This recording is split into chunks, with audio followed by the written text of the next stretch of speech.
Depuis que nous avons échangé nos vœux, mon mari, un vrai fils à maman, s'est montré remarquablement absent des tâches ménagères. Sa dépendance à mon égard est devenue douloureusement évidente lorsque j'ai mentionné un voyage d'affaires à venir. Pris de panique, il m'a dit « Qui va s'occuper de moi pendant que tu seras parti ?» Après une discussion houleuse, je suis partie pour une semaine. À mon retour, j'ai trouvé une note à côté des papiers de divorce remplis. Il était écrit « Puisque tu as abandonné les tâches ménagères, je retourne chez mes parents. » Réfléchis à ces papiers de divorce.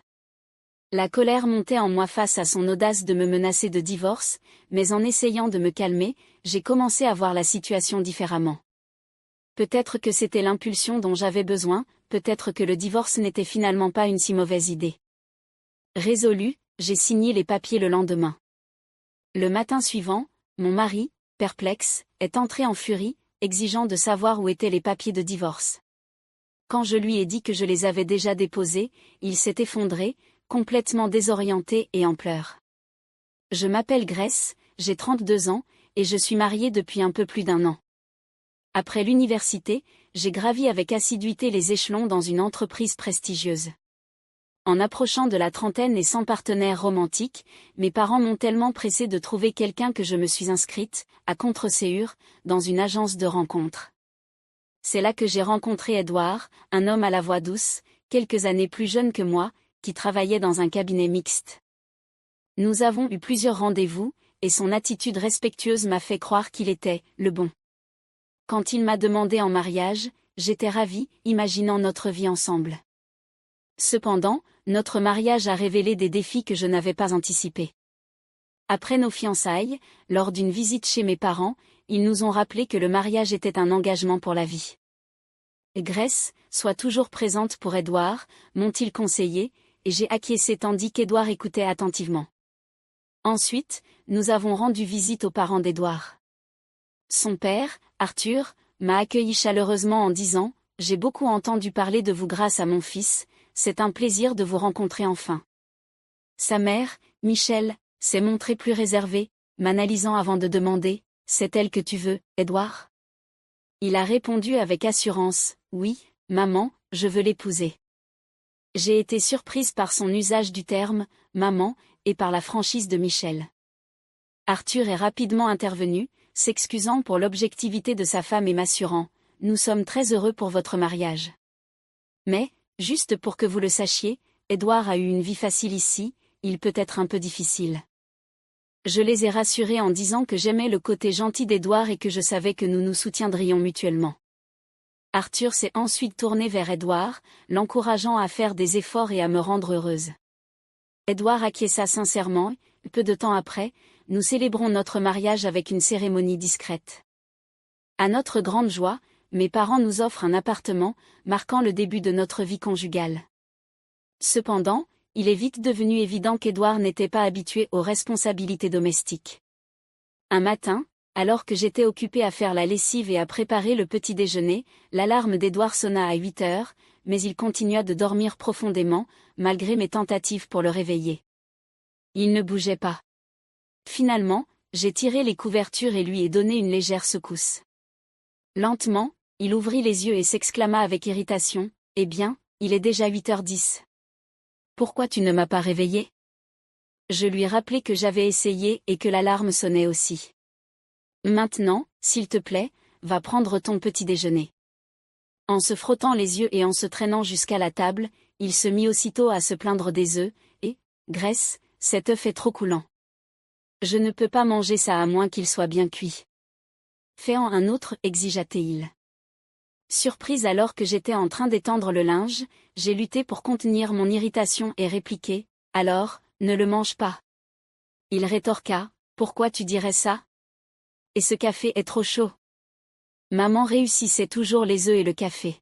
« D'accord, d'accord, soupirai-je, en refaisant rapidement les œufs et en laissant le café refroidir. » Il mangea en vitesse, laissant l'assiette sur la table en courant vers la salle de bain. « L'attends, tu sais que tu devrais nettoyer ce que tu as sali, lui dis-je, mais il ignora mes remarques. « Ah, je suis pressée. » Agacée, je mis en pause ma routine de maquillage pour faire la vaisselle tout en choisissant ma tenue. Ensuite, il cria encore, Grace, viens ici. Aide-moi avec ma cravate. Le voilà, avec la cravate desserrée autour du cou, l'air complètement perdu. Sérieusement?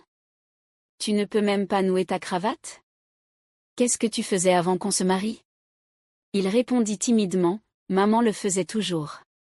Avec un soupir profond, je lui nouai sa cravate et, d'une manière ou d'une autre, nous avons réussi à quitter la maison. C'était devenu notre routine. Il n'aidait jamais avec les tâches ménagères, et j'avais l'impression de jongler avec tout en devant m'occuper de lui comme s'il était un enfant.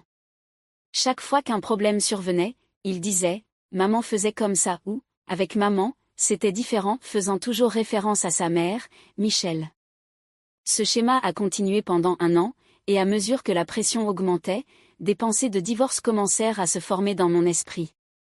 L'insistance de mon père selon laquelle le mariage est pour la vie résonnait dans mes pensées, modérant mes frustrations. Cependant, un contretemps inattendu au travail entraîna un voyage d'affaires d'1 semaine, à partir du lendemain. Quand j'annonçai la nouvelle à mon mari ce soir-là, il mit son jeu vidéo en pause, visiblement surpris. « Attends 1 minute, un voyage d'affaires? Pour 1 semaine entière? C'est hors de mon contrôle, c'est une exigence du contrat, expliquai-je. Pas question. Qui va s'occuper de tout ici pendant 1 semaine, demanda-t-il, avec irritation dans la voix. Tu vas devoir t'en charger. Il est temps que tu assumes les responsabilités de la maison, répondis-je, et il lâcha sa manette, me fixant intensément. Ce n'est pas à l'épouse de s'occuper de son mari à la maison? Tu abandonnes simplement ce rôle? Sa question était pleine d'attentes dépassées. Sérieusement? Cette façon de penser est tellement archaïque. Nous travaillons tous les deux, nous devrions être une équipe, répliquai-je. Ce n'est pas comme ça que je vois les choses. Maman s'occupait toujours de tout à la maison, rétorqua-t-il. Je n'ai pas pu m'empêcher de lui faire remarquer, mais elle était femme au foyer. Honnêtement, c'est un peu étrange d'entendre un homme adulte parler autant de sa maman. Il se mit en colère à cause de mes mots. Quel est ton problème? Tu attaques ma mère et moi? Ce n'est pas une attaque, mais soyons réalistes, tu es un vrai fils à maman. Là bon? C'est comme ça que tu me vois? Tu penses pouvoir me parler de cette façon? Il devenait de plus en plus sur la défensive, et je sentais ma frustration grandir. L'avoue-le, tu es un fils à maman. Tu ne peux pas te lever sans aide, tu ne sais même pas nouer ta propre cravate, et tu ne fais rien à la maison. Tu me compares sans cesse à ta mère. Pour une fois, prends tes responsabilités tout seul. Vraiment? Tu vas m'attaquer comme ça? C'est pour ça que j'avais des doutes à l'idée d'épouser quelqu'un de plus âgé. J'aurais dû écouter maman et choisir une fille plus jeune et plus soumise, rétorqua-t-il. Ces paroles me frappèrent de plein fouet, et notre conversation se transforma en une grosse dispute. Même pour plaisanter, tu ne devrais pas dire des choses comme ça. Nous sommes mariés, dis-je, en essayant de rappeler l'engagement que nous avions pris l'un envers l'autre. La tension était palpable, révélant les profondes fissures qui s'étaient formées dans notre relation. Lorsque mon mari évoqua un divorce au cours de notre dispute houleuse, je fus prise de court. Avec un ton suffisant, il me défia. « Tu ne peux pas vouloir divorcer, n'est-ce pas? Tu veux vraiment être étiqueté comme divorcé? Et pense à ce que ton père a dit sur le fait de rester ensemble. » Puis, avec une pointe acérée, il ajouta, « Eh bien, moi, j'en ai envie. Si tu pars pour ce voyage d'affaires et que tu me laisses ici tout seul, je vais sérieusement envisager le divorce. » Avec ces mots, il se retira dans notre chambre, me laissant abasourdi. Malgré le choc, l'idée du divorce persistait dans mon esprit, une pensée avec laquelle j'avais déjà lutté, craignant de décevoir mes parents. Mais maintenant, cela me paraissait une option viable à envisager sérieusement. Alourdi par ces réflexions, je me couchai. Le lendemain, je me levai tôt pour me préparer pour le voyage. Les répercussions de notre dispute pesaient encore sur moi, mais j'avais des obligations professionnelles à respecter. Je le secouai légèrement. Édouard, toujours emmitouflé dans les couvertures, marmonna quelque chose d'incompréhensible et d'indifférent. Je pars. Tu ferais bien de te lever ou tu seras en retard pour le travail. Sa réponse fut un murmure ensommeillé, totalement désintéressé. Je levai les yeux au ciel et sortis. Quelques heures plus tard, Un message de lui apparut sur mon téléphone. Tu as à peine essayé de me réveiller, et maintenant je suis en retard. Tu es vraiment parti en voyage? Je répondis rapidement, oui, je t'ai réveillé, et oui, je suis en voyage. Je reviendrai dans une semaine. Il lut mon message, mais ne répondit pas. Au milieu de mon voyage, j'ai décidé d'appeler mes parents pour les informer du comportement d'Édouard et partager mon inclination grandissante pour le divorce. Je me préparais à me faire sermonner, sans savoir comment ils réagiraient à la possibilité que notre mariage prenne fin. L'appel serait difficile, mais j'avais besoin de leurs conseils et de leur soutien. Leur réponse me surprit, nous ne savions pas qu'ils se comportaient de cette façon. Prends ton temps pour réfléchir, mais ne te sens pas obligé de rester dans une situation qui n'est pas bonne pour toi. N'oublie pas que nous serons à tes côtés, quoi que tu décides. Leurs paroles de soutien inconditionnel m'ont fait monter les larmes aux yeux.